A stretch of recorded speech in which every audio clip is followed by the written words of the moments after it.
I did 6 seasons of drum corps and 4 seasons of indoor, and there were 5 women total who directly taught me. And it was just like, man, that can't be right. Like, there's no way that's an accurate representation of the skills and knowledge out there, because the more voices you have, the more it furthers the discussion, the more you get pushed to think a little differently, the more ideas get thrown out there, and it doesn't become an echo chamber of the same ideas and the same people who hire the same people who have the same ideas, and on it goes. So that was definitely a point where I was just like, man, we got to do something different. Welcome to Femme Forte, a podcast where we celebrate women in music and performing arts. I'm your host, Amanda DeVries. Hey everybody, it's good to be back. We're kicking off this season with the one and only Lindsey Schueller, but first, a few housekeeping things. One of the easiest things you can do to support the show is to share it and subscribe. And if you're listening to this on Spotify, you can go and drop some comments and questions in the interactive feature at the bottom of the episode. You can also leave us voicemails, either with your thoughts on the show or some questions you'd like us to answer on an upcoming episode. Go to femfortepodcast.com and click the mic button in the corner. For over a decade, Lindsey has been an active visual designer and instructor with scholastic and independent programs all over the country, including Bugle regional finalists, champions, Grand National semifinalists, DCI and WGI finalists and champions. Lindsey currently serves as the visual designer for the Troopers Drum and Bugle Corps, where she completed a historic season in 2022 as they returned as a DCI finalist for the first time in 13 years. This episode is for anyone that is a drum corps fan or has an interest in visual design. We talk about her passion for visual design, the inspiration of the 2022 DCI Finals production of Voracious, and her experience in pageantry arts. It was such a joy to have Lindsey on the show, and I hope you enjoy this episode. Hello, everybody, and welcome back to Femme Forte. Today, I'm joined by the one and only Lindsey Schueller. Lindsey, how are you today? I'm wonderful, thanks. Well, I know who you are and where you're from, so go ahead and tell our listeners and our viewers who you are, where you're from, and a little bit about your background in music and music education. My name is Lindsey Schueller. I'm originally from Michigan, but I've been in the Atlanta area for the past 4 years. And I do a lot of drill writing, a lot of visual design, for groups all around the country, all of the seasons, whether that's marching band or indoor drum corps or even NFL. That's a new fun one. Did you always know, I mean, I know you have your doctorate in audiology, but did you always know that you wanted to pursue like music and music education, like kind of like when I grow up, I'm going to be... I knew I didn't want to be a band director, and I knew that pretty early on. I was fortunate to have marched drum corps early enough that I was talking to folks who were years older than me and in college, and I was, asking them like, oh, what is this like? What is that like? And kind of how they were describing the actual like formal music education. I was like, well, I don't think that's quite what I want to do. But I always knew I wanted to do something with visual design, even from the earliest of me participating in it. I was just always drawn to that. Something about it was always really fascinating to me. And in that is just 100% separate from how I kind of got into doing audiology stuff and what I do and don't do with either of those now. It's been kind of an interesting ride in both realms. Yeah, and so you mentioned the audiology part of it. So what exactly made you want to pursue that direction? So when I was in high school, the school that I went to was like a magnet program for deaf and hard of hearing students in the district. And so because of that, they offered sign language as a foreign language credit. And, as my 14-year-old brain, I was like, everybody's doing Spanish, so I don't want to do that.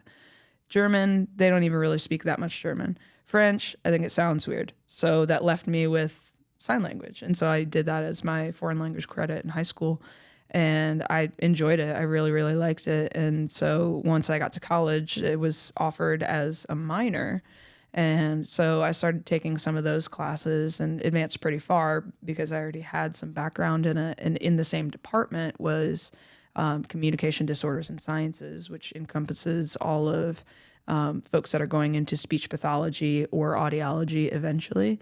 And so I just enjoyed it, and I thought, I might as well major in something that I enjoy. It has a direct career path, which now is a little funny that I don't really do a whole lot of it.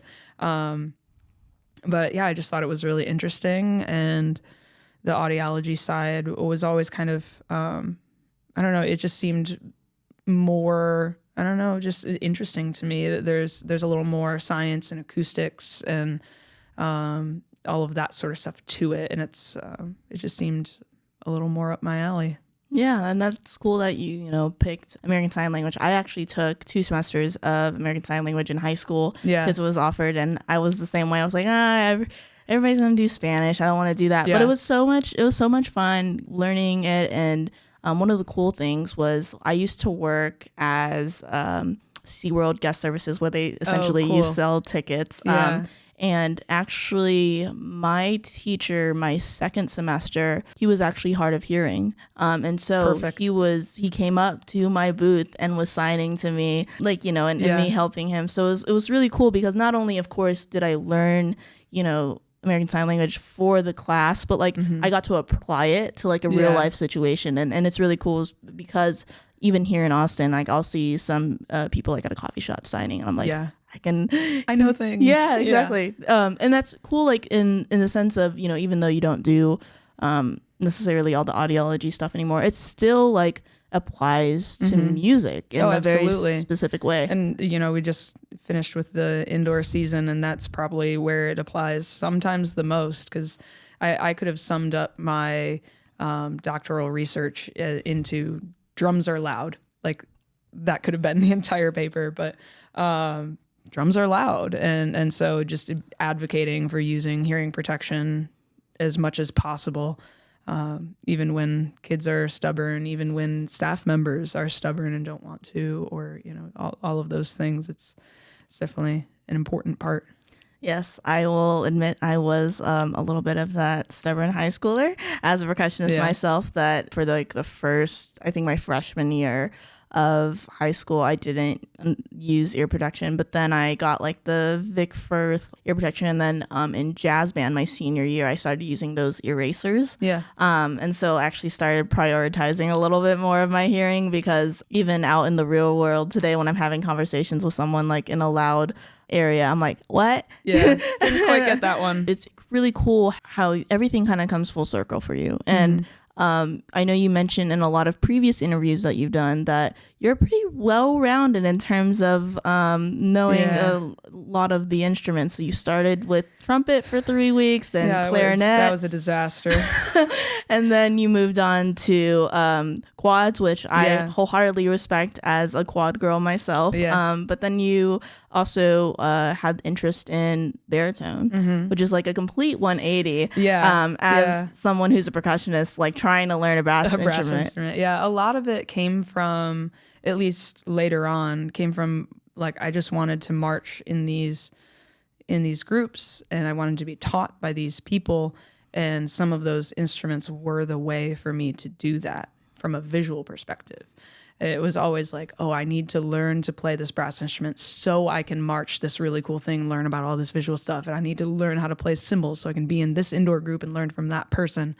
So it was always it always felt like the music for me was visually motivated in terms of my choices of what I was playing, when and where. Obviously, the music became its own joy for me and learning process, and I enjoyed it in its own right, but a lot of the motivation was originally visually based. Yeah, and recently, this past drum corn season, the big hot ticket, the Troopers were back in finals, did a stellar, amazing job. As someone, I had never attended DCI Finals up until that point. And so that was the year to go. Yeah. That was the year to go. Not only, did, of course, Troopers have an amazing show, the Blue Coats Alumni Corps was performing. Fantastic. It was truly amazing. And so, just the previously released episode on you, where you talk about your ideas that you had throughout the show, as well as even in Tim Snyder's episode, he mentioned some ideas with the drum major and like the paint and the hat. Like I thought that was absolutely brilliant. So where did the inspiration come from? Like, what was the, I guess my question is, what all happened to make that show as amazing as it did? A lot of things just came together in a really great way. Tim did an amazing job from the very beginning of having a clear vision for what the show is, what he wants it to be. And then just everyone kind of came together to continue to make it great. It was never like, this is the product that we started with and that's the product we're taking to finals. It was a constant evolution and just an open door to ideas, talking about things. Even the paint on the hat and on his hand was really a conversation the visual caption head and I were having during spring training. He brought that up as like, that's like one of the most iconic openings to the movie There Will Be Blood, is like they're drilling for oil and it dips down and he like Daniel Plainview runs his hand and like kind of shoves it in that guy's face of like, there's oil down here. And so that was kind of the impetus for that moment. It was like, that, let's do that, like whatever that is, let's figure out how all that works. So it was a little bit more of Andrew's original idea, but then it kind of turned into like, hey, Lindsey, how do we make this happen? So I became the hat and paint person for a little bit. So we figured out a good way to keep paint on his hat the entire show, not have it drip on his face until he touched it at the end. So that was a cool project. I'm so glad it ended up the way it did, because I thought it like really rounded out that last moment that was already so intense musically. It just kind of brought that character into it too. Going off of that too, every time, as I mentioned to you, earlier, I was like the editor for that episode and all the episodes. And so every time that I was like just rewatching and, making my edits, like the closer was always brought chills to my back, like just because of how good, and like even being in the stands, I emotionally felt it, like the energy from the performers. So it's just an absolutely wild experience. And in turn, why I'm so excited to have you on this show, like learning so much more knowledge of all the hard work it took and learning so much more about you. I have a huge respect and admiration for what you do. I appreciate it. Of course. We previously met at DCI Finals. You did like a short interview with us up in the box. And I remember your initial reaction, because we did an interview of you being the first female like drill designer to have like your show in finals. And I remember I went back to that video actually, and you're like, honestly, I'm still processing that. I don't know. Just found out myself, because so we finished our semifinals run. It was a great performance, probably I think the best one. And the visual staff, we were gonna go somewhere, celebrate. We'll wait to hear how this goes. We'll see. And wherever we place. If we're in, awesome. If we're not, we had a great season. And as we were walking in downtown Indy, we started getting like conflicting text messages of, oh, they said this online, they said this in the stadium. And I was just like, nope, I am having none of this until I get a reliable source to tell me. Like, I'm not doing any of this rumor stuff. I'm not going to get like my feelings tossed around one way or the other. I want a reliable source, and then I'll believe it. And one of the staff members there, his mom was in the stadium, and she is like a 10. Like she was a former superintendent. Like, we'll go by the schedule. And I was like, if she says we're in, I believe it 100%. So she said we were in, and of course we celebrated, had a good time, and then we wanted to get back because we wanted to see the Bluecoats Alumni Corps. And so I was walking kind of down in the like kind of tunnel area, and I ran into, I think it was Courtney Mills, and I think she was the one who was just like, do you know that you're the first one, like, I think ever? And I was just like, I literally hadn't even thought of that. Like, it did not cross my mind until you said it just now. And then it was like very soon after that we had spoken. I was just like, wow, that's a lot. And I had no idea. Like I didn't even know that was a potential repercussion of us doing well, was to also have this kind of be on that like record book, so to say. Yeah. So that it was kind of a shock, surprise, happy, strange, all at the same time. Yeah. So kind of reflecting now that it's been some time, have some of those feelings changed now that you processed some of that? Is it like more special to you, or how do you feel about that? I mean, a little bit, but I don't know. It's some of it is that I like the performance itself. I've always wanted that to just stand on its own, regardless of who was behind it or wasn't. And obviously, it's just so special for the Troopers organization. And Troopers overall has done such an amazing job of just making sure that everyone in the full spectrum of life is represented within their staff and admin, and everyone you see it's such a diverse group of people.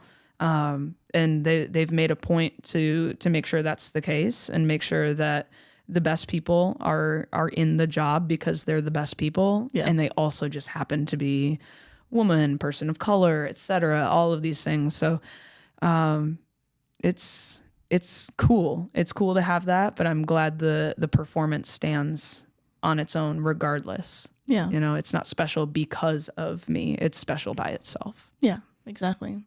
Well, you mentioned earlier about your, love for the arts and how you found your way, loving the visual side of it.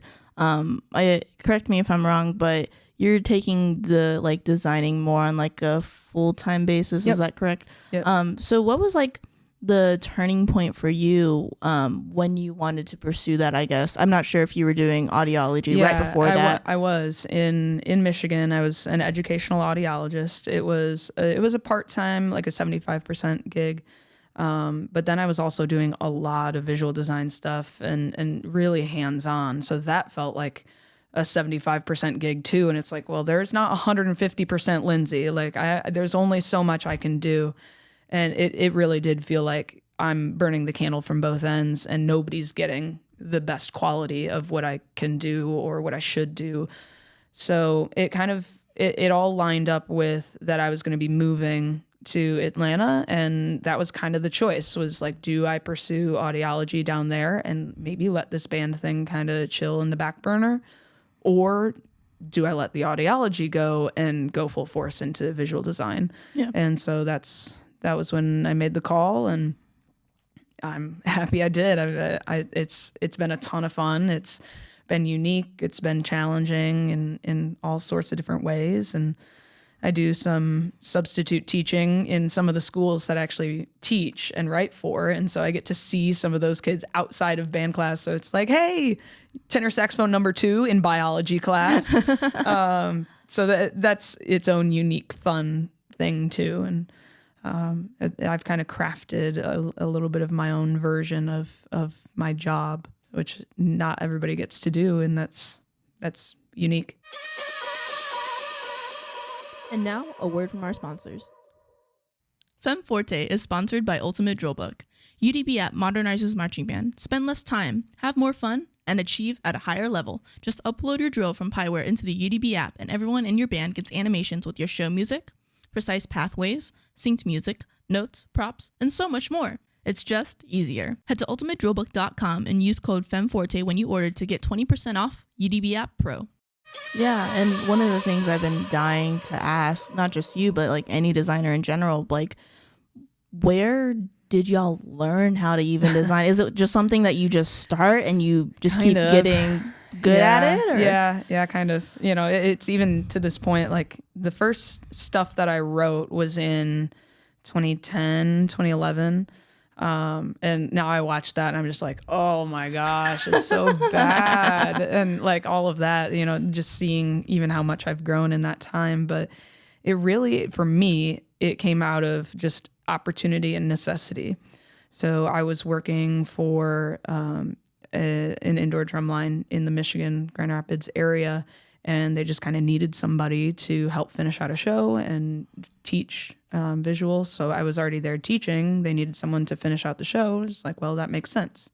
And so I continued on into the next year, and there was a marching band I was working with, and they were small, and they just needed someone who was going to be there to write and kind of take ownership of all of it. And so I just kind of grew as they grew, and then joined on with Legends, and then got a few more drill clients. And so a lot of that has been just kind of learning as I go and asking questions, taking advice, watching and listening a lot. I think that was probably one of the things that I took from my high school band director. He's really, really into jazz. And he would always tell us we needed to listen a lot. Like, listen to anyone, listen to everyone, just listen to jazz. You'll understand so much more just by intake. And as I was like, I'm going to not do that, but I'm going to take that idea and apply it to drum corps. And so I watched and I listened a lot, even to the point where like there's a good span of like 20 years that I can be like, oh yeah, this show, that show got this place. This is the score. This was the venue, you know, like as like an encyclopedia, just because I watched and listened so much. And there was just so much that I could learn from doing that. And I kind of then applied that to when I was marching. So marching certain places, getting taught by certain people, I knew that that was something I wanted to pursue. And so that made me just lean in that much harder when we're learning the drill. I'm not only learning my dot, but I'm looking for why and the how. And oh, I see that person's going over there, and now that opens up the form for that feature over that way. And just kind of like just looking harder, which, you know, that I was able to do that because I did so many years of drum corps. Because if you're doing just 1 year, you're just trying to survive. You don't know what's happening day to day. You're just trying to be out there and fly under the radar. But by the time that I was like really into it and already writing drill, that was my 5th and 6th year of drum corps or indoor. And so I was able to do the day to day enough that I could do that little extra thing. And I was even writing drill for a high school while I was on tour with Crown. So any downtime, like I finish my lunch early and I'm on my computer writing some high school drill. So it provided its own challenge and perspective, and it just kind of made me think differently, even while I was in the moment, which was pretty cool. So you would say that your entry into it was like kind of self-taught, or did someone like kind of take you under your wing and kind of show you the ropes slightly? Not exactly. I would say it was pretty self-taught in the beginning, especially just trying to figure out how Pieware works, or figuring out how to do staging live. I mean, there was no formal mentorship or anything. It was just the people who were teaching me at the places I was marching. I just watched and tried to figure out their why of like, okay, I see the pattern here. I see why this exists this way. So informally, they were my mentors without really knowing it.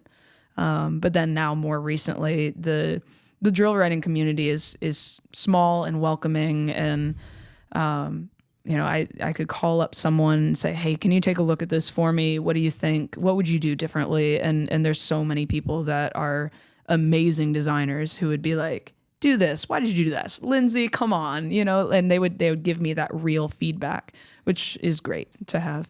Yeah. And I think that's really cool that in general that the community is really supportive. I believe that you mentioned on a previous podcast that you were on, it was on a water break. You mentioned something specific about what are we doing to help the next generation? Because at some point we're all, you know, all gonna be old. Exactly. We're all gonna get older and, you know, no longer be here. And so that really struck with me, because there's a quote that I kind of live by, and that's a little bit of the purpose of this podcast. It talks about when you've gotten to a certain place in life, you don't build a higher fence, you build a longer table. Right. And I think that's something that's super special. And I'm so glad to see that within the community that's doing that. And again, like this podcast is like, I am not only bringing amazing women here to share their story, but also just talk about their experiences and their life and any advice that they have, hoping that someone down the line can listen and use that information to help prepare their careers forward. Absolutely. So kind of turning tables a little bit. Obviously, this podcast is not only to share you and your story, but talk about some of the important conversations surrounding the community and the industry that we're in. So are there any experiences throughout your life and career that struck out? Is there any barriers or any struggles that you've had to face? I mean, fortunately, I have been around people who were always opening doors for me. So there were opportunities for there to be more barriers than there ended up being. And I don't know, is that solely credit to them? Is that because I'm just going to push and I want to be in there? Is that a combination of everything? Was it just fate that it all worked out? Yeah. I don't know. But I think the only time that I was just like, man, that's disappointing, was I was going to a critique one year for drum corps, and I was going with the guard caption head, who was a guy. And so the two of us are going to this visual judge, and the visual judge looked at him and started talking drill and the marchers need to do this and the battery, and then looked at me and said, the guard needs to be doing this. And we just kind of like, he and I like looked at each other like, we see what's going on here. Like, girl must color guard, boy must march. And it was just like, I hope that changes. Yeah. And thankfully I haven't experienced anything like that in quite a while, but those things still exist, of just those stereotypes of what you should do and get pigeonholed into doing, or even on the visual staff side of things that, all of the girls must be the choreographers and all the boys are doing the marching. And it's like, no, actually we have a pretty well-rounded staff, and we have some of the guys doing a lot of the choreography, and we have plenty of women who are out there teching feet. And that it's just, you don't have to live inside whatever that small box is. And the more we live outside of that, the more people realize that there is no box. Yeah. One of the things I heard you talk about on this show called On the 50 was talking about how important representation matters, and how, when students see, not even women, gender aside, just like themselves through visual staff, through design staff, like it's really cool to see a part of them represented in different areas of staff, of different areas within the organization. Is that something when you're teaching at whatever drum corps you're at, or whatever high school, is that something you kind of try to advocate and incorporate in your daily career life? Yeah, I mean, it's some of it, it's not in a way to like check the box sort of a thing. You never want to have that like diversity hire. It's like you have the right people for the right job, and they end up representing the full spectrum of humans, because that's what it should. That's the most true. But I remember it was a while ago at this point. WGI put out this like Women Crush Wednesday, tag all of your women instructors. And I was like, I had 5. I did 6 seasons of drum corps and 4 seasons of indoor. And there were 5 women total who directly taught me. Mm-hmm. And as a percussionist gone brass player, back to percussion. And I know that experience could be different for different people in different drum corps, in different sections, but like I could think of 5, and it was just like, man, that can't be right. Like there's no way that's an accurate representation of the skills and knowledge out there, because the more voices you have, the more it furthers the discussion, the more you get pushed to think a little differently, the more ideas get thrown out there, and it doesn't become an echo chamber of the same ideas and the same people who hire the same people who have the same ideas, and on it goes. So that was definitely a point where I was just like, man, we got to do something different. Was around that point, and that was kind of early in my drum corps teaching career. And thankfully, it seems like people are making more of an effort to understand that, and it's not just the good old boys club everywhere.